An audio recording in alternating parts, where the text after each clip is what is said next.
April 13th, 1996. Roswell Park Cancer Institute, Buffalo, New York. A man is dying in a hospital bed on the prison ward, handcuffed to the rail by one wrist, even though he can barely sit up anymore. He's 64 years old. Lung cancer. The tumors have been eating through him for months, and the federal government has moved him here from Wenda Correctional Facility because there's nothing left to do at Wenda except let him die in a cell. His name is James Burke.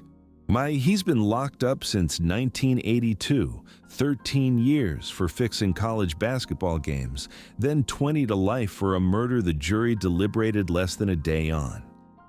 He's never been charged for the Lufthansa heist. He's never been indicted for the murders that followed it. The bodies frozen in meat trucks, compacted into cars, dismembered and washed ashore on the Jersey coast. Nearly everyone who could have put him at the center of those crimes is dead. And most of them died because he made sure they would.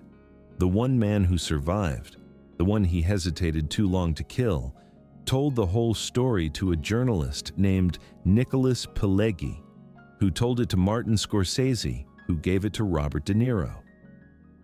De Niro played Burke in a film that made $246 million worldwide. But the character's name wasn't Burke, it was Conway. Burke's daughter Catherine had demanded $100,000 for the use of the family name. Walk and the production refused to pay. So they used his birth name instead, the one his mother gave him before she gave him away.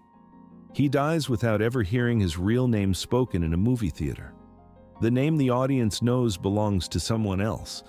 The man it belonged to is handcuffed to a bed in Buffalo, and the last thing the cancer takes is his lungs, which is fitting, because silence was the thing he was best at. Most people who know the name Jimmy Burke know it through De Niro's face. They know the charming heist mastermind, the man who tipped everyone, who planned the biggest cash robbery in American history, and then sat in a diner booth watching the news coverage with a grin. What they don't know, what the film went out of its way not to tell them, is that Goodfellas took Burke's violence and gave most of it to Joe Pesci's character. The real Burke wasn't the cool hand behind the operation. He was worse than both characters combined. He was suspected in over 50 murders. He beat a man to death with a shovel after finding him still breathing in a car trunk. He strangled an old friend with piano wire and buried him under the bocce court at his bar, then joked over the grave for years while his crew played above it.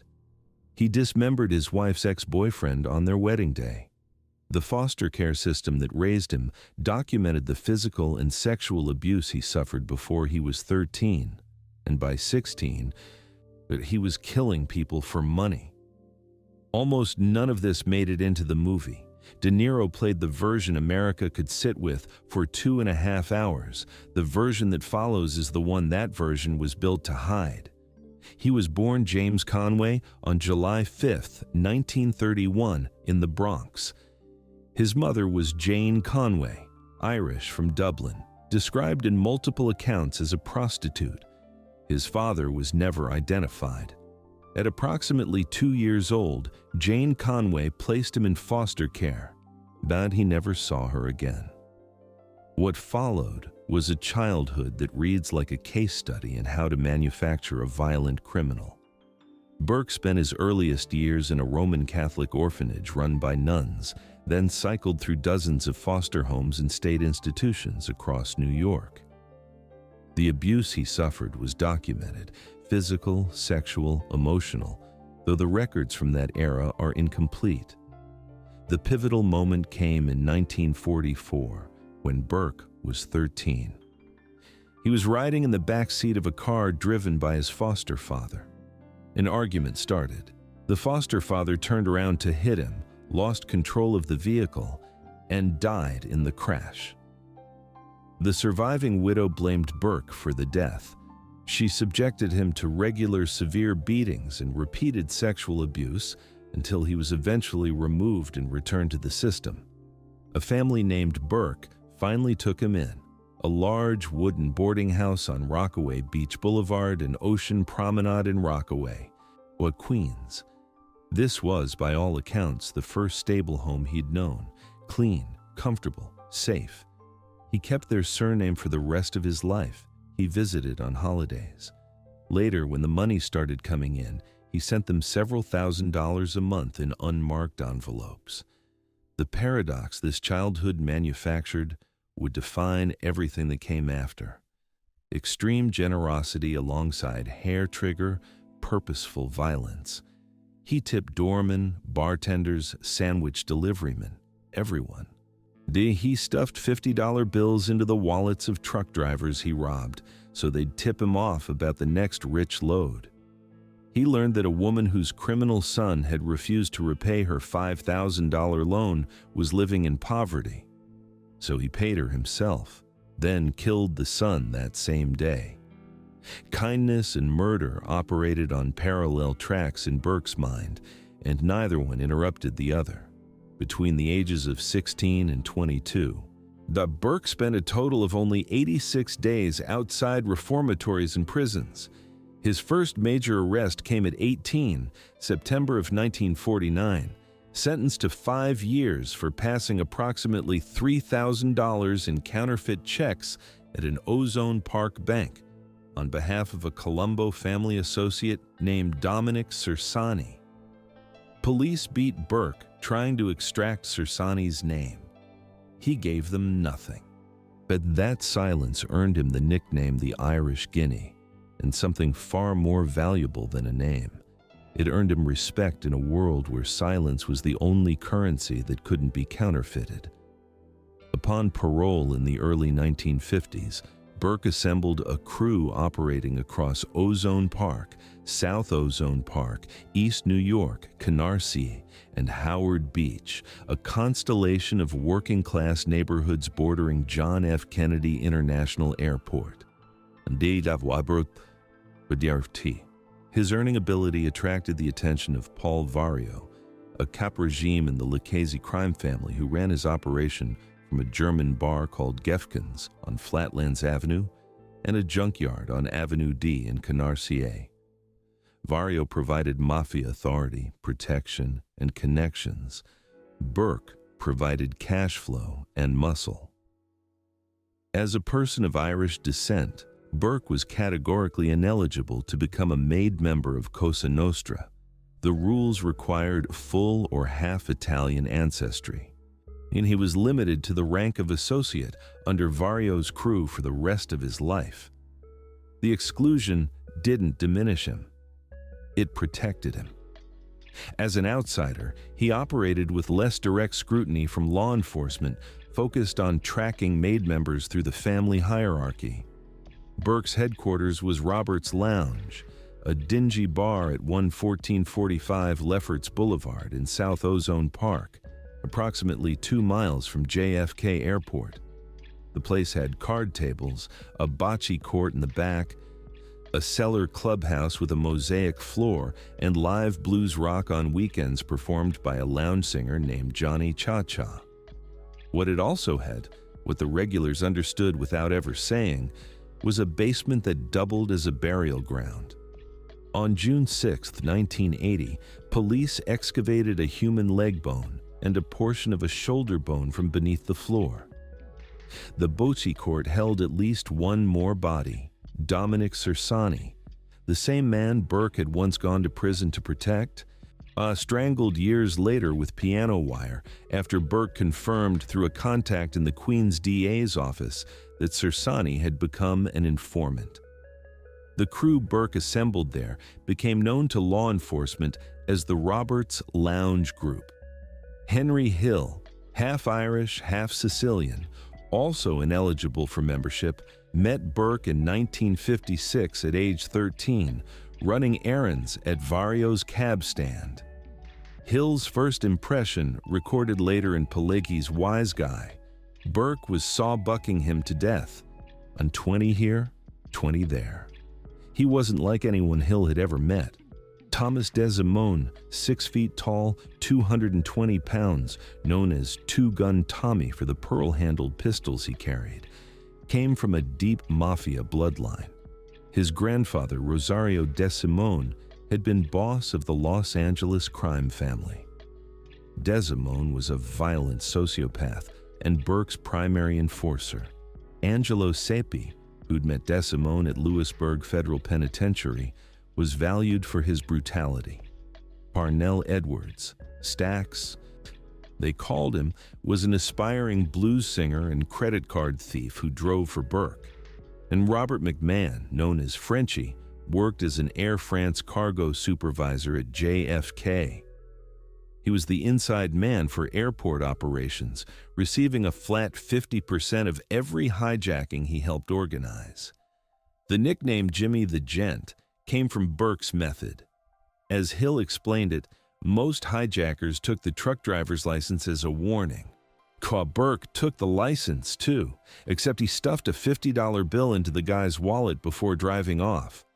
Truck drivers reportedly tipped off his crew about rich loads because they wanted to be robbed by Burke.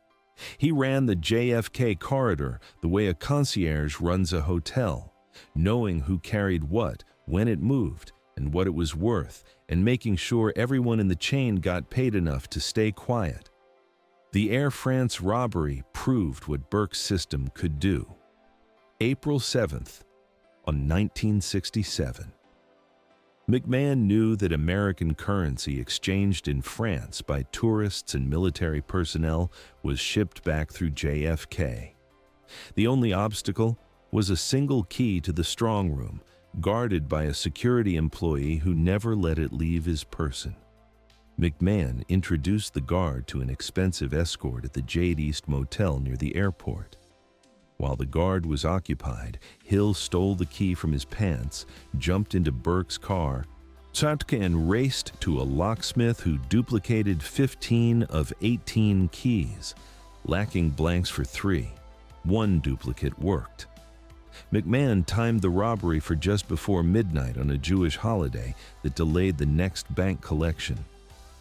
At 11:40 in the evening, Hill and De Simone walked into the Air France cargo terminal with an empty suitcase, unlocked the strong room, loaded 7 bags of cash, and walked out.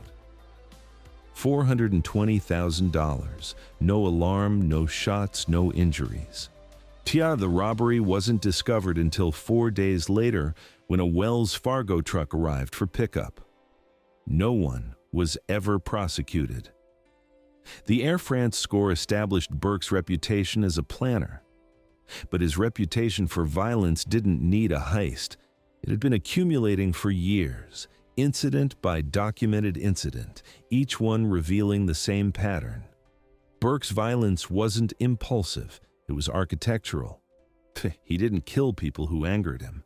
He killed people who threatened the structure he'd built. On his wedding day in 1962, police found the body of Mickey's ex-boyfriend, a man who'd been stalking her, calling the house, yelling at her on sidewalks, cut into more than a dozen pieces and strewn inside his own car. That account comes from Pileggi's Wise Guy, sourced to Hill, so its reliability carries the usual caveats. But the pattern it describes is consistent with everything documented afterward. Sersani's killing was colder. Burke had learned through a contact in the Queens District Attorney's office that his old mentor had turned informant. He told Sersani they should take a ride. De Simone was in the back seat with piano wire.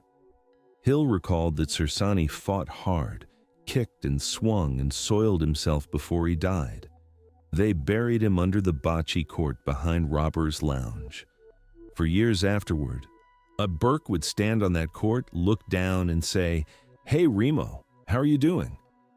The Billy Bats murder, June of 1970, showed the financial logic underneath the violence.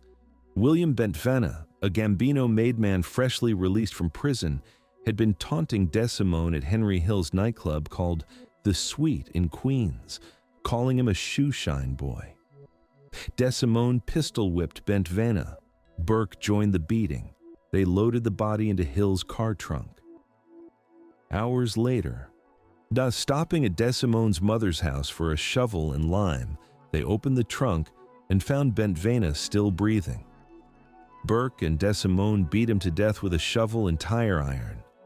The film depicted this as Tommy's impulsive reaction to an insult, a single evening of escalation.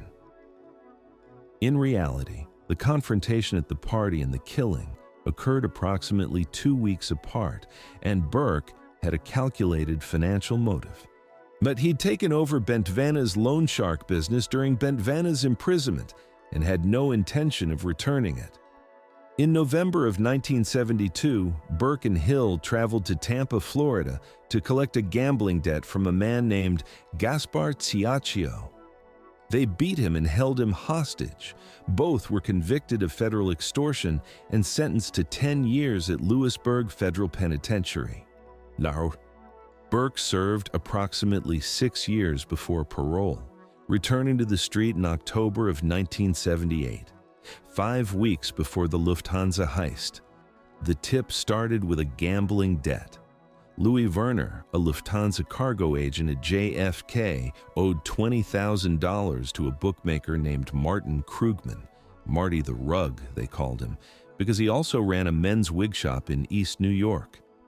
Werner knew that approximately once a month, Lufthansa flew large amounts of untraceable American currency to its cargo terminal at Building 261, dollars exchanged by servicemen and tourists in West Germany. If a shipment arrived after the last Brinks armored truck departed for the day, the cash sat in the vault until the next business day. Werner had already tested the system. He and a co-worker named Peter Gruenwald had stolen $22,000 in foreign currency from Lufthansa in 1976 without getting caught. Werner brought the tip to Krugman. Krugman brought it to Henry Hill. Hill brought it to Burke. Paul Vario greenlit the operation. Planning took place at Robert's Lounge. Werner provided the intelligence that made the heist possible. Floor plans of the cargo warehouse, employee schedules, and the critical detail about the double-door vault system. One door had to be shut and locked before the second could open. If anyone tried to open both simultaneously, an alarm would trigger to Port Authority police, and the airport could be locked down within 90 seconds. Only one employee, night shift cargo traffic manager Rudy Irich, knew the combination to both doors. Saturday, December 9th, 1978. Werner alerts the crew that a large cash shipment has arrived and will remain in the warehouse through the weekend. Monday, December 11th, approximately 3 in the morning. A black Ford Econoline 150 van carrying 6 men arrives at Building 261. A late model Buick, the crash car, sits in the terminal lot with its lights off. The 6 men who enter the building are Tommy DeSimone, Angelo Seppi, Louis Cafora, they called him Roast Beef, Joe Manri, known as Buddha, Robert McMahon, and Paolo Licastri, a Gambino family representative whose presence was required because the heist occurred on Gambino-controlled airport territory. One man cuts the padlock on the gate with bolt cutters. 4 enter through the East Tower in ski masks and gloves. Senior cargo agent John Murray, napping at his desk, is the first captured, escorted to the lunchroom where 5 other employees are on their 3 a.m. meal break. All 6 are ordered face down on the floor. A cargo transfer agent named Kerry Whalen, returning from a run at American Airlines, notices the van and tries to run. He's pistol whipped with a .45 caliber. Irich is summoned over the intercom under a fake story about a Frankfurt shipment, then marched at gunpoint to the vault, the critical sequence. Irich opens the first vault door, closes and relocks it, opens the second, following the exact procedure Werner described to avoid the 90-second alarm. Inside the 10 by 20-foot vault room, the robbers find approximately 72 15-pound cartons of untraceable cash. The van backs up to the loading ramp. 2 men load the parcels. Employee car keys are confiscated. One robber, later identified through police mugshots as Tommy DeSimone, pulls off his ski mask and bursts into the cafeteria in euphoria. He's told to put it back on, but employees catch a glimpse of his face. By 4:16 in the morning, both vehicles are gone. The employees are told not to call the police until 4:30. They honor the deadline. At the Canarsie auto shop where Burke is waiting, the money is transferred to 2 automobiles. Burke and his son Frank drive off in one. The remaining crew takes the other.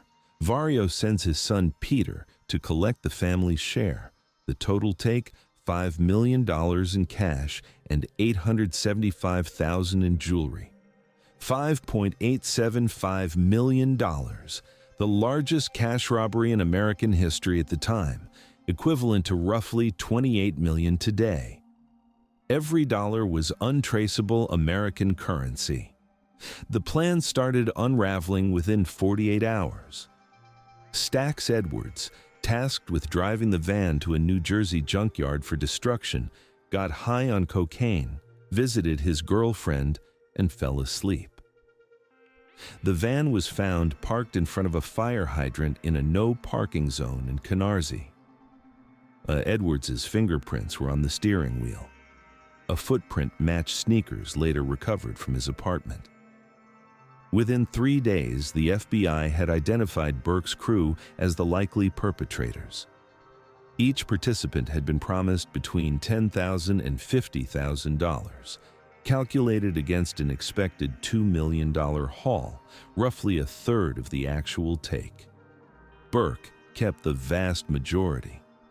As a Bonanno capo named Vincent Osero complained years later in secretly recorded conversations, they never got their money right. That guy Jimmy kept everything. Hill put it more directly. Rather than give everyone $400,000 or $500,000 apiece, Burke decided it was easier to put a quarter bullet in their head. Not a single dollar of the stolen money has ever been recovered. The killing started 7 days after the heist. December 18, 1978. Stax Edwards was shot 5 to 6 times in the head and chest with a .25 caliber silenced pistol at his Queens apartment by Tommy DeSimone and Angelo Sepe on Burke's direct order. Edwards was eating breakfast when they arrived. He was found with a piece of chicken still in his mouth. DeSimone called Edwards' mother the next day to say how sorry he was about what happened to Stax. The motive was simple. Edwards had failed to destroy the van that led the FBI to all of them. Paul Vario personally sanctioned the hit.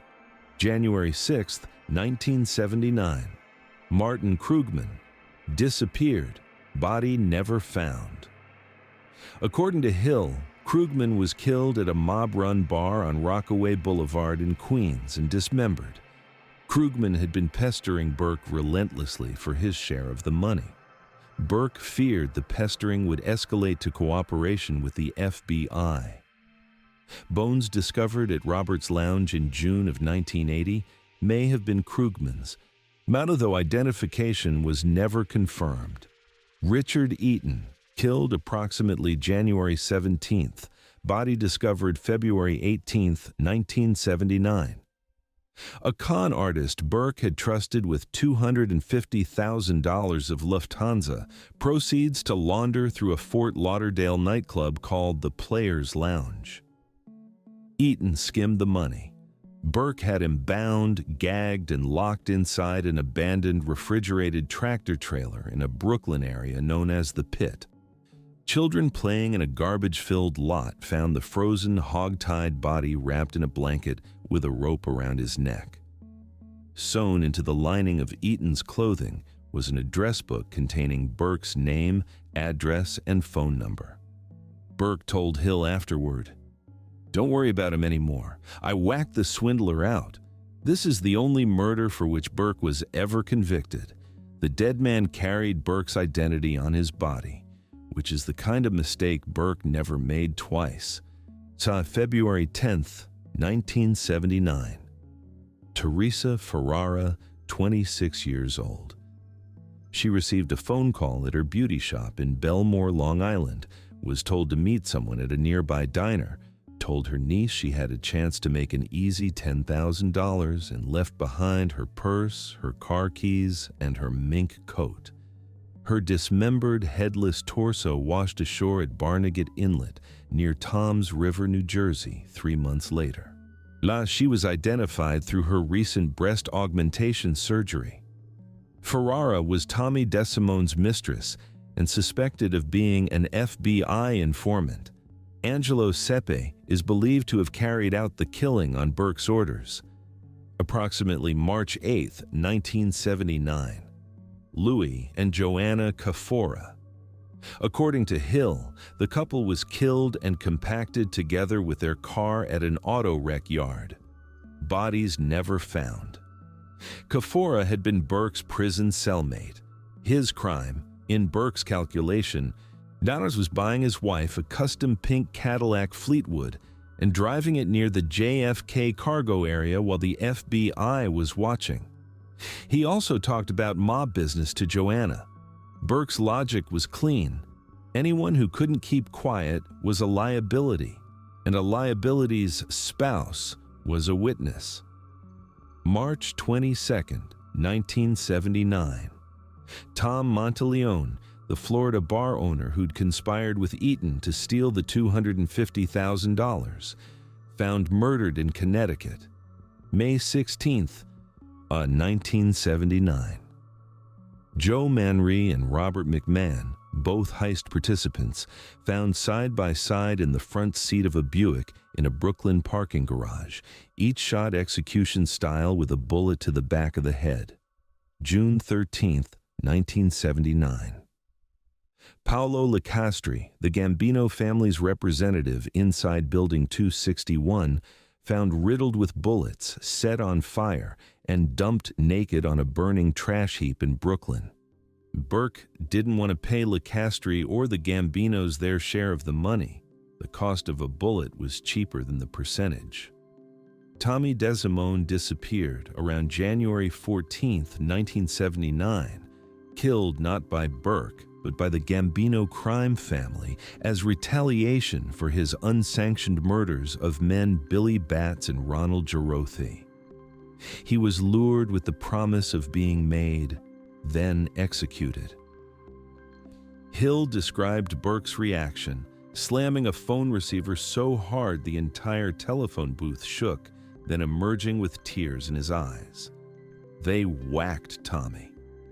In July of 1984, Angelo Sepe and his 19-year-old girlfriend, Joanna Lombardo, were shot in Sepe's Bensonhurst apartment, Sepe 3 times in the head, Lombardo once in the mouth while she slept.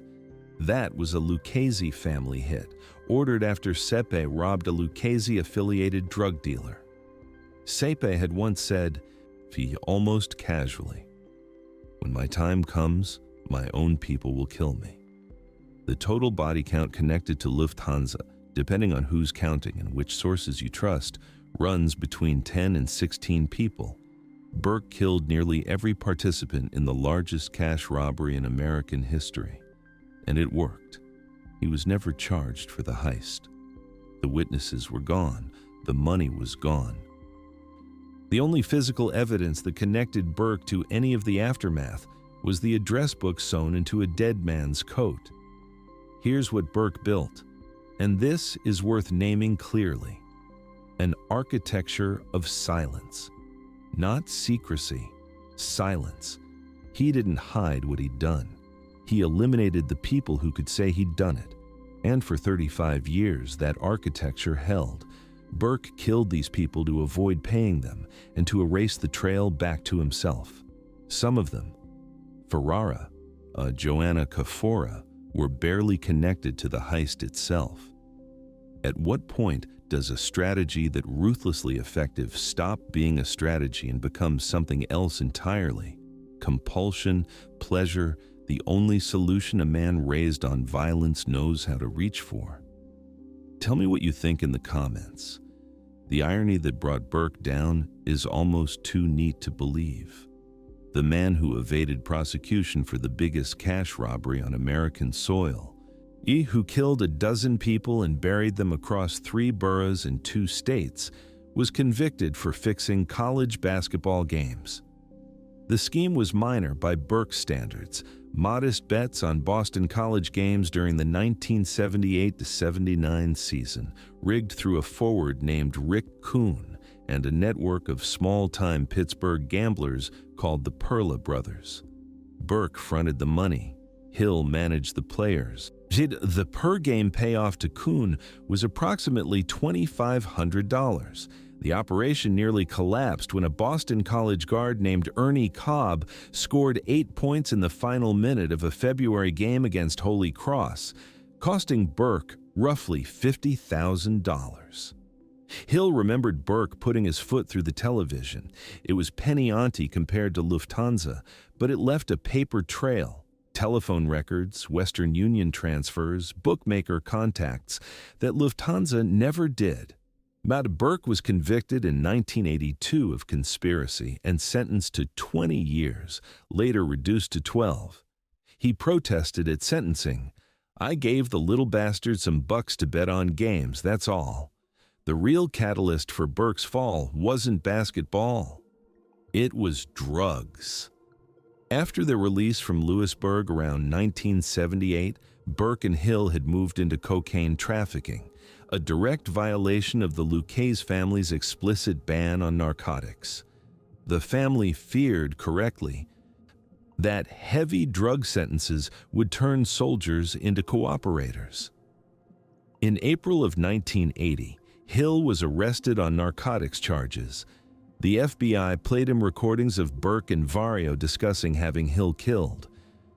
On May 27, 1980, Hill signed a cooperation agreement with the FBI strike force.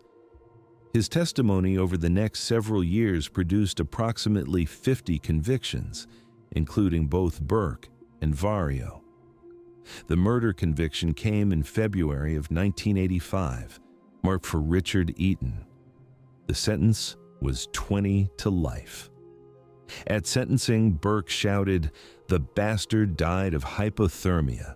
An attempt to prosecute him for the Billy Batts killing was dropped because Hill was the sole surviving witness, insufficient for a conviction.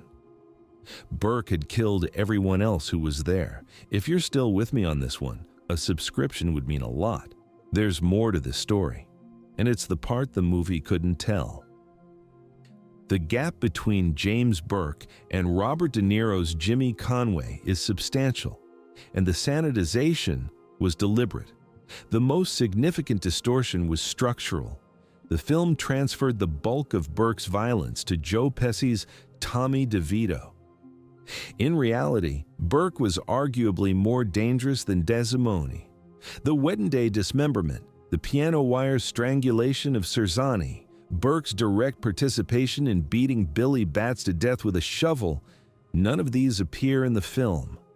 The movie shows Conway as calculating and cold. The record shows Burke as calculating, cold, and hands-on, a man who did his own killing when it mattered. Specific events were altered. The Billy Batts murder was compressed from a calculated 2-week sequence, driven by financial motive, into a single evening of impulsive escalation. The Air France robbery was simplified to receiving keys from McMahon. The elaborate scheme involving the escort at the Jade East Motel, the stolen key, and the locksmith was cut entirely.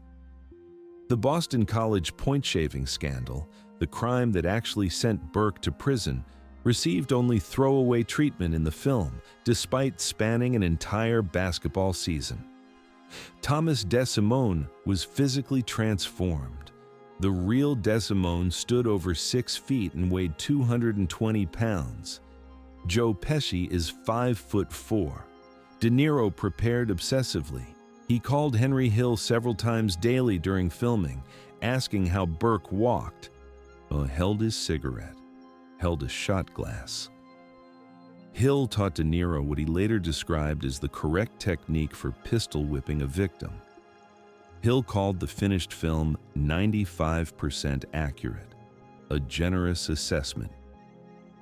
From the man whose accounts required the name changes, composite characters, and narrative compressions that define the distance between the film and the life it claimed to depict.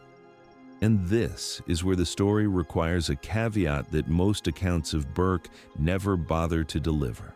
For virtually everything the public knows about Burke's interior life, his habits, his humor, his reasoning, the specific details of how he killed and why, comes from Henry Hill. Hill was a convicted criminal, a documented liar, an alcoholic, a cocaine and methamphetamine user, and a man with powerful legal and financial incentives to tell dramatic stories. He was expelled from the Witness Protection Program in 1987 for drug trafficking and repeatedly revealing his identity. And he gave 2 different accounts of Billy Batts's body disposal, crushed in a junkyard in Wise Guy, buried in Robert's lounge basement on the Goodfellas DVD commentary. His claim that Desmond tried to assault Karen Hill while Henry was in prison has been contradicted by prison release records.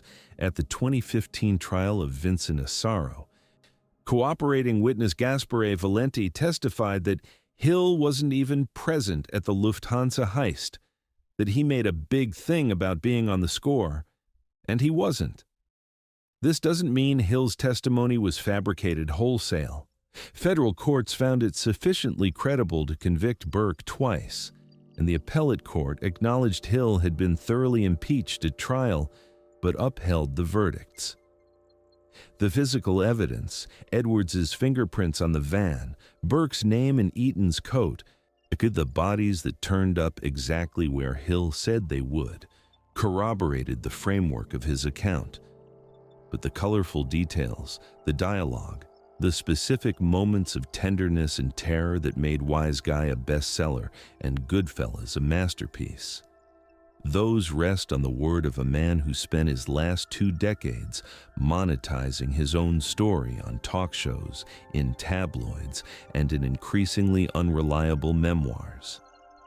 The real Burke may be as much Hill's creation as Scorsese's. The difference is that Scorsese knew he was making fiction. Burke died in that Buffalo hospital bed on April 13, 1996. He was buried at St. Charles Cemetery in East Farmingdale, Long Island, a modest plot with nothing on the headstone that announces who lies beneath. Robert's Lounge at 11445 Lefferts Boulevard was renamed the South Side Inn after the Lufthansa investigation drew media attention. The location later became a karaoke bar. The bocce court is gone. The basement where police found human bones has been poured over with new concrete more than once. But the house, 8148 102nd Road, South Ozone Park, still stands. A red brick row house on a quiet residential block, 2 miles from JFK Airport, where Jimmy Burke raised children he named after outlaws and beat for wetting their beds. In June of 2013, 17 years after Burke died, the FBI came back to that house with jackhammers and sledgehammers, acting on information from a new cooperating witness connected to the Gambino and Bonanno families. They pulled up the basement floor. The New York City medical examiner confirmed human remains. Catherine Burke, Jimmy's daughter, married by then to a Bonanno capo, still owned the property. The house sits there today on a block where the neighbors mow their lawns and the traffic from the airport hums overhead. The ground beneath it held its secrets for over 30 years before anyone came back with the right tools and the right questions. And the money, $5.875 million in untraceable American currency, stolen on a Monday morning in December of 1978, has never been found. Not a dollar, not a bill. Whatever Burke did with it, he took that answer to St. Charles Cemetery, where the headstone says nothing and the silence he built is finally permanent.